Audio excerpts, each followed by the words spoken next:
United states of আমেরিকাতে একটা conference হয়েছিল। ওই কনফারেন্সটা হচ্ছে পৃথিবীর যত ধর্মগ্রন্থ আছে সবগুলো ধর্মগ্রন্থের 10 মিনিটের আবৃত্তি শোনানো হবে। কয় মিনিট? চিল্লায় বলেন।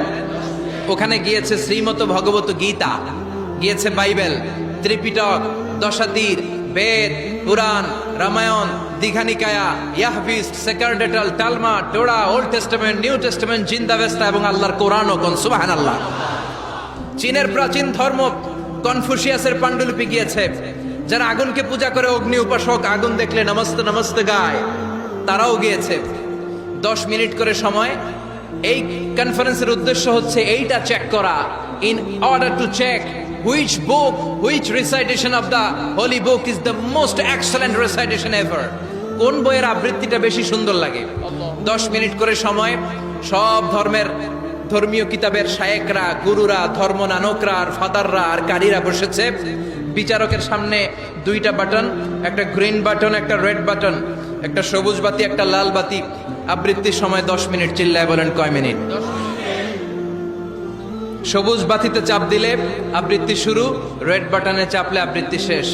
প্রথমে ডাকা হয়েছে শ্রীমত ভগবত গীতা। 10 মিনিটের জন্য যে পড়তে শুরু করেছে, ওম নমো ভগবতী বাসুদেবায়। 10 মিনিট পড়েছে। পড়ার পরে বিচারক রেড বাটনে প্রেস করেছে, সময় শেষ, নেমে গিয়েছে। এরপরে ডাকা হয়েছে ত্রিপিটক, বিনয় পিটক, শাম পিটক, অভিধর্ম পিটক মিলে 3টা পিটক। এটা বৌদ্ধ ভাইদের কিতাব। এরা বলে ওম শান্তি, ওম শান্তি। আসলে মিয়ানমারে ওরা যা করছে ওদের বলা দরকার ওম অশান্তি, ওম অশান্তি। ওরা বুদ্ধাং শরণং গচ্ছামি, ধাম্মাং শরণং গচ্ছামি পড়তে পড়তে 10 মিনিট শেষ, চলে গেল। এরপরে ডাকা হলো দশাতীর, দশাতীরের ওরাও পড়লো। এরপরে ডাকা হলো গ্রন্থ সাহেব, পড়লো। জিন্দাবেস্তা পড়লো 10 মিনিট। এরপরে ডাকা হলো ভ্যাটিকান সিটির পোপকে। গত মাসে পোপ আসছিল না? এই পোপের আগের পোপ, তাকে ডাকা হলো to recite the Holi Bible for 10 minutes. 10 মিনিটের জন্য বাইবেল পড়তে আসেন। উনি এসে ওনাদের বাইবেল পড়ে গেল 10 মিনিটের জন্য। ওনার বাড়ি হচ্ছে ভ্যাটিকান সিটিতে, ইটালির রোমের মাঝখানে স্বায়ত্তশাসিত একটা আলাদা দেশ আছে।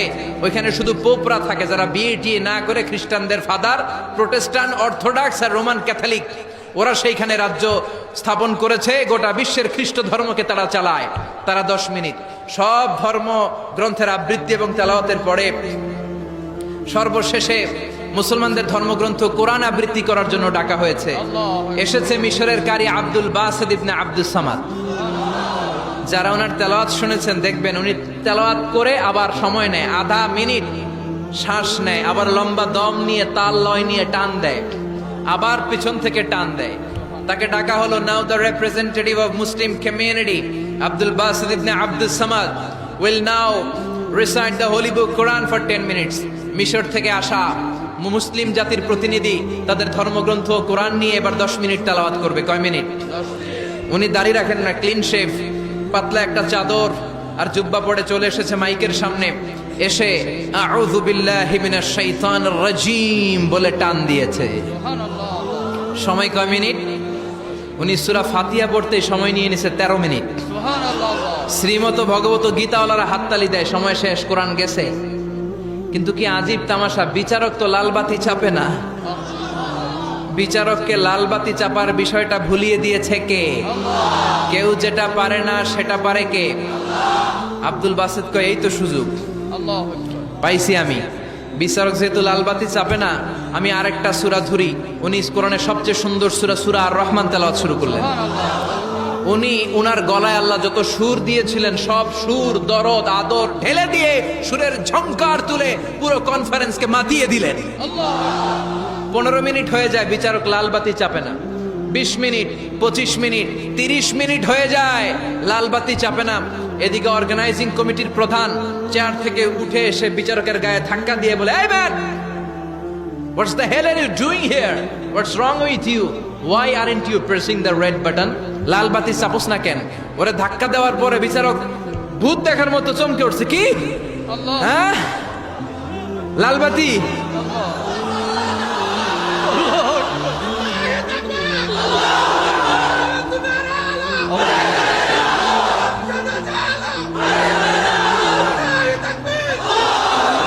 অর্গানাইজিং কমিটির চেয়ারম্যান যখন ধাক্কা দিছে, why aren't you pressing the red button, তুমি লাল বাতি চাপো না কেন? ভিমডি খেয়ে ওর লাভ দিয়ে কি, হ্যাঁ লাল বাতি নীল বাতি, কোন বাতি কোন বাতি? হুশ নাই, ওর হুশ নিয়ে গেছে কে? আবার যখন আব্দুল বাসেদের তেলাওয়াতের দিকে তাকায় আবার বেহুশ। না পেরে বিচারক দাঁড়িয়ে বলে, ও Abdul Basid ibne Abdus Samad, come from Egypt, there is no time limits for you, recite as much as you wish. ও আব্দুল বাসেদ, আজকের এই প্রতিযোগিতায় তোর জন্য তেলাওয়াতের কোনো সময় নাই, তোর যত মনে চায় তুই পড়ে যা।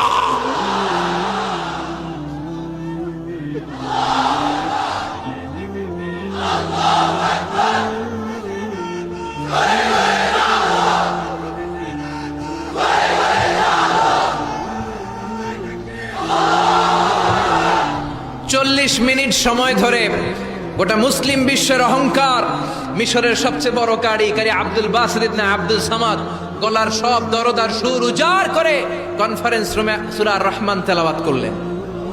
কনফারেন্স শেষ হলো, ওই বিচারকের বিরুদ্ধে মামলা হলো তিনটা। কয়টা? যেহেতু আন্তর্জাতিক কম্পিটিশন, আন্তর্জাতিক আদালতে মামলা, সুইজারল্যান্ডের দি হেগে মামলা। হ্যান্ডকাফ পরিয়ে বিচারককে নেওয়া হয়েছে। মাননীয় আদালত বলে, why made you partiality between the books? You have given to Bible 10 minutes. You have given to Srimata Bhagavata Gita 10 minutes. You have given to Tripitaka 10 minutes. Why have you given extra 30 minutes for Quran? সব ধর্মগ্রন্থরে 10 minute দেওয়ার কথা, বাইবেলরে দিলি 10, শ্রীমত ভগবত গীতারে দিলি 10, ত্রিপিটকরে 10, কোরআনরে অতিরিক্ত 30 minute, মানে আগের 10 আর 30 মিলে 40 minute দিলি কেন? বিচারক বলে, অনারেবল জাজ, I have a humble question to you. মাননীয় আদালত, আমার একটা বিনয়ের প্রশ্ন আছে। আদালত তো টাসকি খেয়ে গেছে, কিরে আমার এবার প্রশ্ন করে কেন? বিচারক বলে, আমার প্রশ্ন হচ্ছে, বিচারক তো আমি নিজে হই নাই, জাজ তো আমারে আপনারাই বানাইছেন। আমি তো ওদেরকে 10 মিনিট দিছি, ঠিক কিনা? আমি তো বাইবেলের 10 মিনিট দিয়েছি। এর কারণ, যখন বাইবেল পড়তে এসেছে আমার হুশ আছে, আমার সময়ের জ্ঞান আছে, আমি সময়ের টাইম ধরে বসে আছি, আমার হিতাহিত জ্ঞান আছে, আমার নার্ভাস সিস্টেম ওকে। 10 মিনিট শেষ, আমি রেড বাটনে চেপেছি, উনি নেমে গিয়েছে, বাইবেলকে ডেকেছি, বাইবেল শেষ, শ্রীমত ভগবত গীতাকে ডেকেছি, গীতা শেষ, ত্রিপিটককে ডেকেছি। কিন্তু এই মিশরের কারি আব্দুল বাসেদ জুব্বা একটা পরে কোরআনটা হাতে নিয়ে মাইকের সামনে এসে কি যে বলে একটা টান দিল, ওই টান দেওয়ার সাথে সাথে আর আমার হুঁশ নাই। আমি কি সাগরের উপর, নাকি মহাশূন্যে, নাকি জমিনের অতল গহ্বরে? আমি কোথায় বসে আছি, আমি কোথায় দাঁড়িয়ে আছি, আমি নিজেই জানি না। আমার সময়ের কোনো জ্ঞান নাই, আমার হিতাহিত বুদ্ধি নাই, আমার নার্ভাস সিস্টেম ফল ডাউন করেছে, আমার শরীরে ভাইব্রেশন শুরু হয়েছে, কাঁপুনি শুরু হয়েছে। মাননীয় আদালত, যখন একটা মানুষের হিতাহিত জ্ঞান থাকে না, যখন একটা মানুষের সময়ে কোনো বিবেক বুদ্ধি থাকে না, যখন কারো নার্ভাস সিস্টেম ফল ডাউন করে, কি এক মন্ত্র সে পড়তে শুরু করলো, আমার হুঁশ সে কেড়ে নিল, আমি কিছুই বুঝতে পারছি না।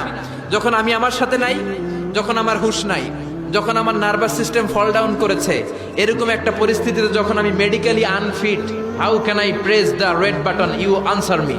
কেমন করে আমি লাল বাতি চাপবো তুমি বলো?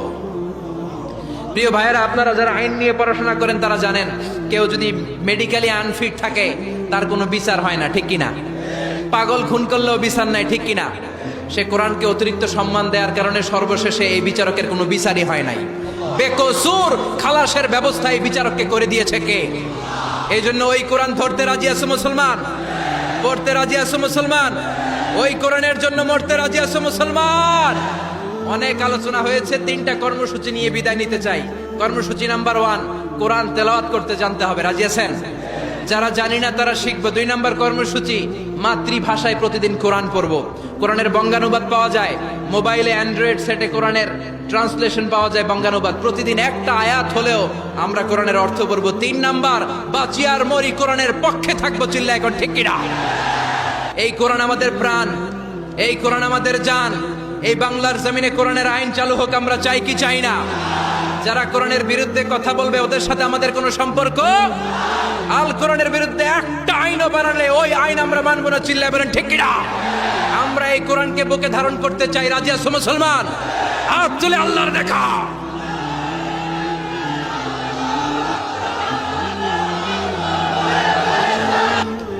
আল্লাহ আমাদের সবাইকে কথাগুলো বুঝার ও আমল করার তৌফিক দান করুক। আমরা বলি আমিন।